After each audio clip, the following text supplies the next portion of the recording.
सत्संग जी, प्यार से कहना धन्यकार जी। सभी सत्संग के लिए आए हैं और मनों के भाव सभी के इस दातार, इस निराकार, इस एक के प्रति ये श्रद्धा, ये भाव कि ये नाम तो हमेशा से किसी ने अपने श्रद्धा के हिसाब से, अपनी आस्था के हिसाब से जिस नाम से पुकारा, पर ये सच्चाई एक, ये फॉर्मलेस, ये हमेशा से रहने वाली, हमेशा तक, हमेशा के बाद भी रहने वाली ये सच्चाई। और भक्तों ने हमेशा इसी एक का साथ लिया, एक सहारा लिया, एक पूर्णता से इस परमात्मा पे विश्वास किया। और ये विश्वास ऐसा वाला विश्वास नहीं रखा कि जब तक हमारे जीवन में सब कुछ हमारे हिसाब से चल रहा है तब तक तो इस परमात्मा पे विश्वास है, पर जिस समय भी कोई ऐसा कार्य हुआ जो हमारे मुताबिक नहीं, तो फिर परमात्मा के किए में ही नुक्स ढूंढने लग गए, ये मन से कंप्लेंट्स आने लग गई। तो बात यही कि भक्तों ने हमेशा समझाया कि अपने जीवन में समर्पित होके जीना है। ये परमात्मा के हर पल में जो भी ये कार्य हो रहे हैं उसको सिर्फ एक मजबूरी की तरह नहीं, एक पूरे दिल से, एक रहमत की तरह मानते हुए, एक प्रसाद की तरह मानते हुए हर पल को इस तरह जीवन में डालकर आगे बढ़ना है। दातार इस तरह से इंसानों की जब ये रचना करी परमात्मा ने, तो वो कोई भेदभाव तो नहीं हुआ।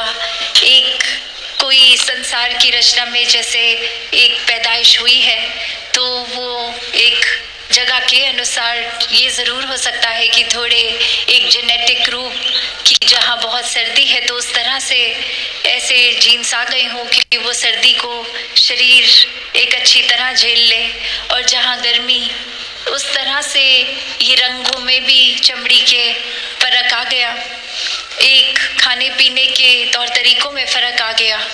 पर ये तौर तरीके इसलिए नहीं भिन्न भिन्न कि ये भिन्नता देखकर एक नफरत की जाए, ये तो हर एक की अपनी यूनिकनेस है, अच्छाई है, एक खूबसूरती का कारण है। तो इंसानों ने जहाँ खूबसूरती और ये एक यूनिक चीज़ें जो अलग दिखने में हैं उसको नफरत का कारण बना लिया है। पर ये जब परमात्मा ही एक है, इसने एक तरह से सब पे किसी को कोई कला बख्श दी, किसी को कोई किसी के जीवन में किसी रूप में कुछ दिया, तो हो सकता है दूसरे इंसान के जीवन में वो वस्तु, वो रूप नहीं हो, पर कुछ और देकर नवाजा। तो बात यही कि एक समान ही ये रचना है, और ये नफरत अगर कर रहे हैं हम तो वो अपने अंदर हमें झांक कर देखना होगा कि या तो हम ये कहना छोड़ दें कि परमात्मा से प्यार है, या फिर परमात्मा की बनाई हुई रचना से नफरत करना छोड़ दें। तो बात यही है कि अगर वाकई ही परमात्मा से प्यार है तो हर एक इंसान से प्यार होगा, क्योंकि हर एक इंसान में ये परमात्मा है, ये आत्मा रूप अंश हर एक में। और कैसे फिर हर कोई इस दैवीय रूप का हकदार है, ये मोक्ष का हकदार है, ये खुद ही परमात्मा समान है। तो भाव हमारे, नज़र हमारी, नज़रिया हमारा, तो हर एक को कैसे आदर सत्कार से देखना है। चाहे एक किसी को बहुत करीब से जानते होंगे तो उनकी एक अच्छाइयाँ, कमियाँ सब दिखती होंगी, पर अपनी अंदर हमने क्या धारणा बना के रखनी है, क्या उनकी कमियों को ही सब कुछ बना लेना है, या वाकई ही उनकी अच्छाइयों पे भी देखना है। वो जजमेंटल हो जाते हैं अक्सर जब किसी को बहुत करीबी तरीके से जान लेते हैं, और वहीं जो इंसान हमें पता नहीं कौन है उसके लिए मन बहुत ही न्यूट्रल होता है, मन में अभी कोई धारणा उस तरह से नहीं बनी होती, और एक उस रूप में नहीं उसके किरदार को देखा जाता। तो बात वही कि अगर हम किसी और के प्रति ये कर सकते हैं तो अपने करीबी के प्रति क्यों नहीं। फिर हम ऐसा क्यों मान लेते हैं कि ये इंसान तो ऐसा ही है, ये जीवन में कभी बदल नहीं सकता। तो बात वही कि हर किसी को इस दातार ने जहाँ सोजी बख्शी है, एक उनके स्वभाव में अलग अलग तरीके बख्शे हैं, तो वो स्वभाव शायद हमें पसंद ना भी हो, तो भी ये ज़रूरी नहीं कि हमें पसंद नहीं तो वो स्वभाव गलत स्वभाव है। तो बात यही कि हर एक में एक जब परमात्मा दिखता है तो सभी अपने दिखते हैं, सभी का स्वभाव अच्छा लगता है, सभी पूजनीय लगते हैं। तो ये नज़रिया हमें अपने अंदर लाना होगा कि एक समान, ये समदृष्टि का भाव, कि एक अगर हम चाहते हैं कि हर तरफ सुकून हो, अमन हो, शांति हो, प्यार हो, सत्कार हो, तो वो हमें भाव पहले अपने अंदर लाने होंगे। कि अगर हम ही वो रिसेप्टिव मोड में ना जाएं कि हम ही एक चीज़ें होते हुए भी महसूस नहीं कर सकते, तो कितनी चीज़ें अच्छी ऐसी आसपास हो रही हैं जो हम अनदेखा कर लेते हैं। वो फिर हम खुद को ही उस तरह एक ऐसी दीवार अपनी रास्ते में खुद बना लेते हैं कि अच्छाइयाँ होते हुए भी हम तक नहीं पहुँच पा रही। और वहीं जहाँ हम खुद के अंदर सारे गुणों को डाल लेंगे तो फिर हम भी तो हर एक तक वो अच्छाइयाँ ही पहुँचाएंगे। फिर एक हम कारण वही बन जाएंगे जो किसी को दुख नहीं, एक सुख पहुँचाने का जरिया बनेंगे। तो ऐसा जीवन तो कोई भी जी सकता है जिसके जीवन में ये परमात्मा है, ब्रह्म ज्ञान है। तो एक सफल जीवन, एक मुबारक जीवन, एक वाकई ही मनुष्य के शरीर में होते हुए मनुष्यता झलकाता हुआ जीवन, हर एक के हिस्से ऐसा जीवन आ सकता है।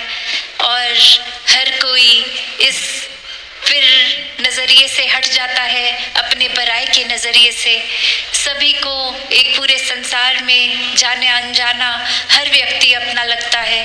ये सेवा भाव फिर हर एक तक पहुंचता है और फिर ये वाकई ही मन के अंदर मानवीय गुण इस तरह रच जाते हैं कि ये कोई सोचकर भी रिएक्शन नहीं देना होता।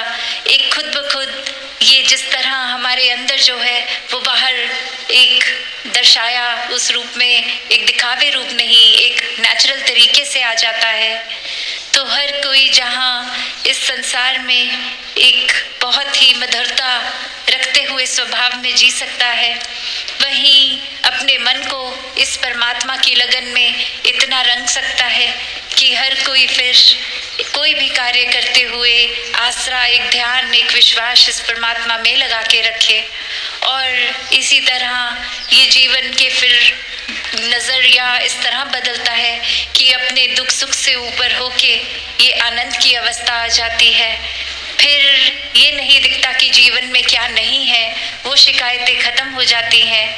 जो कुछ है उसका भी शुक्राना आता है, जो कुछ नहीं है वो भी एक मान लेता है इंसान की नहीं है तो इसमें भी हमारी बेहतरी ही है कि ये चीज़ परमात्मा ने हमें नहीं दी, क्योंकि परमात्मा से बेहतर तो और किसी को नहीं पता।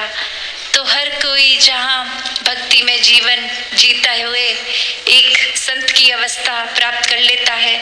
और संतों का जीवन तो ये कल्याण रूपी जीवन होता है, जो एक सोशल तरीके से एक इंसानियत के रूप में तो इंसानों का भला करते ही हैं, पर संतों को तो ये आत्मा की पीड़ा का भी पता होता है कि जहाँ अपना जीवन एक ब्रह्म ज्ञान लेके सुखी हो गया, और ये सुखी कोई दुनियावी धन दौलतें हासिल करने का नाम नहीं, ये आत्मा को सुखी करने की बात है।